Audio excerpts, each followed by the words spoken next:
байгаа хогийн юунаас төрлөөс хамаарат яг эдшилж Орхон аймгийн төвлөрсөн хогийн цэг болох Алтан булгийн толгой албан ёсоор 80.3 га газрыг хамардаг байсан бол хог хаягдлын овор хэмжээ, төрөл, иргэд аж ахуйн нэгжийн хариуцлага гүйцэтгэлийн улмаас өнөөдрийн байдлаар 180 га газрыг бүрхэж хэмжээгээ тэлсээр байна. За өнгөрсөн 7 дугаар сараас эхлэн аймгийн төвлөрсөн хогийн цэгт 10 орчим хүнийг бүрэлдэхүүнтэй эрдэмтдийн баг ирж ажиллан хог хаягдлын цэгийн талбайн хэмжээг 180 га газрыг бүрхсэн байгааг тогтоожээ. За Орхон аймгийн нийт өрхийн 70 орчим хувь нь гэр хороололд амьдарч байгаа юм. За үүнээс улбалан хог ачлалтын асуудал тулгамдсан асуудлуудын нэг болоод байгаа юм а. За учир нь гэр хорооллын нэг багт 45-аас 60 хоногийн давтамжтай хог ачлалт хийгдэж байгаа нь иргэдийн дунд бухимдал үүсгэж байгаа гол шалтгаан болдог. Тиймээс аймгийн хог хаягдлын хэмжээг бууруулах, их үүсвэр дээр нь ангилан ялгуулах зорилгоор хот тогтчлуулах газар нэгдсэн үндэсний байгууллагын хөгжлийн хөтөлбөртэй хамтран смарт эрдэнэ төслийн хүрээнд богино хугацаатай туршилтын төслийг эхлүүлж байгаа юм а. Явуулж байгаа юм уу юу? Тэгэхээр өнөөдрийн Эрдэнэ хотын хог хаягдлын менежментийг сайжруулахад оролцож байгаа олон талууд байна. Бүр 5-аас 7 жил доктортой үйл ажиллагаа явуулж гисэн хувь хүн иргэд байд юм байна. За мөн сүүлийн 3-аас 4 жил доктортой үйл ажиллагаа явуулж байгаа хит хитэн компани байна. Бүр хог дахин боловсруулах үйлдвэрүүд хүртэл одоо Эрдэнэ хотод байна.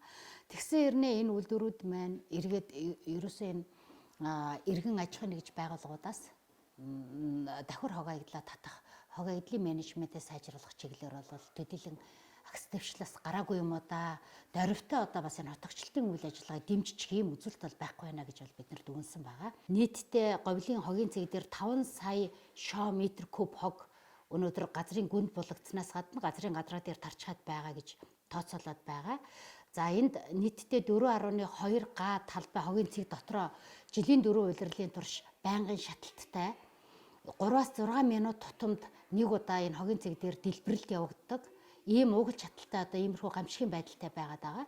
Тэгэхээр юуны өмнө энэ угэл чаталтыг зогсоох тийм ээ энэ орчинд хог түүхч иргэдийн тэр ил задгаа хог штааж үнтэй тэр зис утас янз бүрийн холбогч утаснуудаас одоо үнт металлыг ялгаж авах одоо ийм бас буруу үйл ажиллагаа энэ болгоныг бас яаралтай таслан зогсоох хязгаарлах хог хаягдлын тэр дотор хатуу хог хаягдлын зөв менежментийг хийх тээвэр логистикийн талуудын оролцоотой ийм хамтын менежмент хийх тулгамдсан хэрэгцээ шаардлага бий болчиход байна. Тэгээ нэгдсэн үндэсний байгууллагын хэрэгжүүлж байгаа цахим эрдэнэтгсийн төслийн хүрээнд мөн одоо 2 чиглэлээр туршилтын юм жижиг төсөл 1 сарын хугацаатай 2 сарын хугацаатай эхлүүлээд байна. Тэгээ энэ төслийн хүрээнд бол эрдэнэчүүдийг бас би зөв гаргалгаагаа олж авч чадах болов уу гэж бол итгэж байна. Дээр нь нэмээд Эрдэнэ хотын засаг даргын тамгын газраас энэ жил 22 онд нийтдээ 1.5 тэрбум төгрөгийг бас зарцуулаад ийм мобайл энэ хог тээвэрлэх тээвэр логистикийн менежментийг бас бий болгох ийм том төсөл эхлүүлэх гэж байна. Тэгээд энэ болгоны үр дүнд эрдэнэтчүүд өөрсдөө иргэн болгон хичээж дадал хандлагаа өөрчилж чадвал одоо богино хугацаанд амжилт олох байхаа. За бид нар болохтой зэрэг маш жижигхэн тийм ээ нэг 75 сая төгрөгийн төсөл хэрэгжүүлэх гэж байна. За энэ дотроо юу орж байгаа вэ гэхээр иргэдийн бүлгийг зохион байгуулалтанд оруулаад иргэдийн бүлэгт бид нар нэлээд хөдөлмөрийн бүтээмж өндөртэй пресслэгч за лифтэн одоо сэрэт өргөгч нэ пресслсэн хогоо яатан шиг ингээд давхарлаад өрөөд масс тээвэрлэлт их бэлтгэл хийдэг штэ тийм ээ ажлын талбай тэрэнд нь зориулсан ийм 2 тоног төхөөрөмж бол нийлүүлэн боддоор за дээр нь хэвлэл мэдээллийн байгууллагуудтай хамтран иргэд олон нийтийн дадал хандлагыг өөрчлөхөд нөлөөллийн ажил явуулна. За энэ төслийн хүрээнд 180 орчим айл өрх одоо багтсан нэг багийн нэг хэсгийг сонгож авна гэр хороолоос. За 2-оос 4 орон сууцыг одоо өөртөө нэгтгсэн нэг сөөхийг одоо сонгож авна.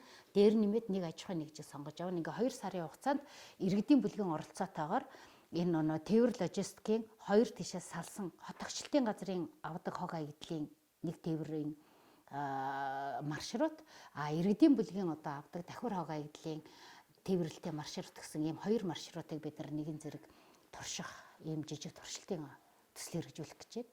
Тэгээ үр дүн болвол ер нь 1 сарын 20-оос одоо 2 сарын 20-ны хооронд бид нар одоо үр дүнг нь болж гинэ гэж үзэх юм бол иргэдийн бүлэгт энэ төслийг тэр чигээр бүх хөрөнгө оруулалтыг хүлээлгэж өгөөд цаашаа доктортой ажиллах боломжийг засаг даргын хамгийн газартай хамтран засаг даргын хамгийн газар иргэдийн бүлэг хотогчлтын газрын гурвалсан гэрээ байгуулсан ийм платформыг бий болгож үлдээх ийм төсөл хэрэгжүүлэх эхэлж байна одоо. Сая бодит байдлаар ийм л байгаа.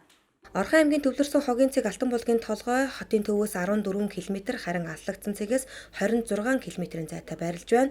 За 180 га газрыг бүрхэж буй тус цэгт 84 нэр төрлийн түүх эдийг бэлтгэж болохоор байгаа юм а. За гэвч тус цэгээс өнөөдрийн байдлаар олборлолт хийгдэхгүй байгаа юм.